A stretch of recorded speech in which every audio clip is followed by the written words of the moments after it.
हुई अभागी क्यों। यूं होता श्वेत झंगोरा है, यह धान सरीखा गोरा है, पर यह भी हारा गेहूं से जिसका हर कहीं ढिंढोरा है। यह रागी हुई अभागी क्यों। जाने कितने थे अन्य यहाँ, एक दूजे से प्रसन्न यहाँ, जब आया दौर सफेदी का हो गए मगर सब खिन्न यहाँ, हो गए मगर सब खिन्न यहाँ। अब कहाँ वो कोदो कुटकी है, सावा की काया भटकी है, सन्यासी हुआ बाजरा अब गुम हुई कांगड़ी छुटकी है।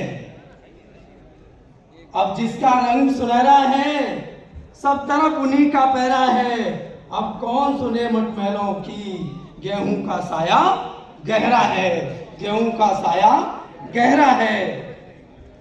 यह देता सबसे कम पोषण और करता है ज्यादा शोषण। यह करता है सबसे कम पोषण और करता है सबसे ज्यादा शोषण।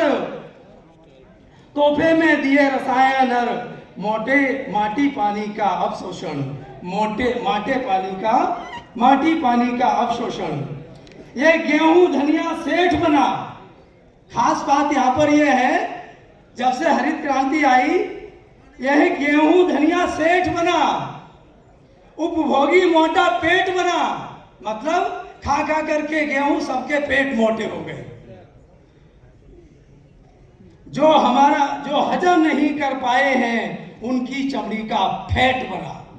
फैट, जब हम मोटे अनाज खाते थे तो फैट होता ही नहीं था। अब सबसे बड़ी समस्या फैट की हो गई, क्योंकि ये गेहूं ने दे दिया हमें। अब आएंगे दिन रागी के, अब आएंगे दिन रागी के, उस कुरी बटी बैरागी के, जब राज गिरा फिर आएगा और ताज गिरे बड़भागी के, और ताज गिरे बड़भागी के। जब हमला हो हमलाई का, छट जाए भरम मलाई का। जब इन सबका हमला होगा तो इन गेहूं और चावल की सबकी मलाई कट जाएगी, इन सबको भागना पड़ेगा। जब हमला हो हमलाई का, छट जाए भरम मलाई का, चीनी पर भारी चीना हो, टूटेगा बंध कलाई का। बीतेगा दौर गुलामी का, गोरों की और सलामी का।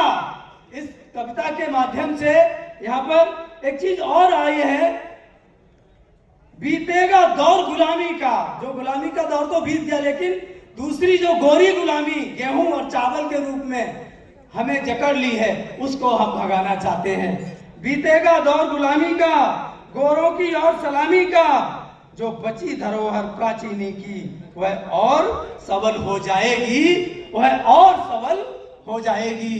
साथियों, हमारे जनपद में बाजरा बहुत ज्यादा होता है। रागी भी हमारे खेतों में बहुत पहले से होती थी। जैसे बाजरा बहुत से जनपदों में नहीं होता है, लेकिन मेरा जनपद आज भी लगभग 60% लैंड जो है वो बाजरा से आच्छादित है। और बाजरा तो हमारे यहाँ हो ही रहा है, मक्का भी हो रही है। इस वर्ष हमने लगभग 5 एकड़ में अपनी खुद की रागी लगवाई है। और चूंकि हमने लखनऊ में भी कुछ लैंड को एक्वायर किया है, तो उसमें हमने हरी कंगनी भी लगवाई है।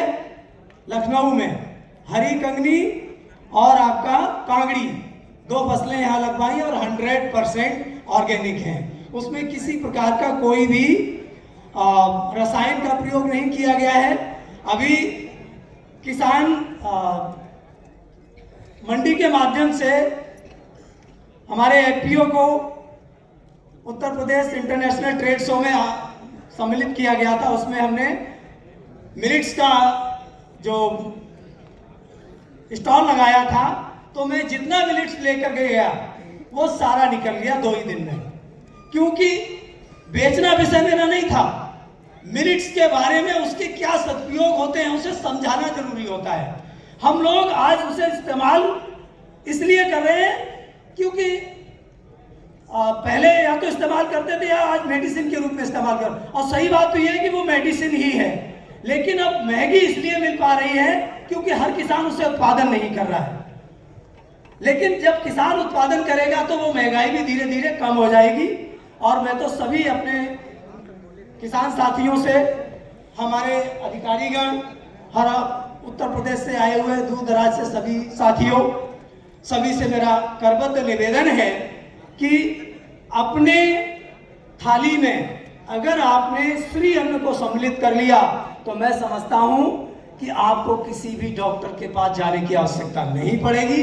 ये स्वयं मैं प्रैक्टिकल कर चुका हूं इस चीज का, और मैं लगभग 1 वर्ष से कई लोगों को प्रैक्टिकल करा रहा हूं। मेरे पिताजी स्वयं हार्ट अटैक से पीड़ित हैं, लेकिन जब से मैंने उन्हें श्री अन्न खिलाना शुरू किया है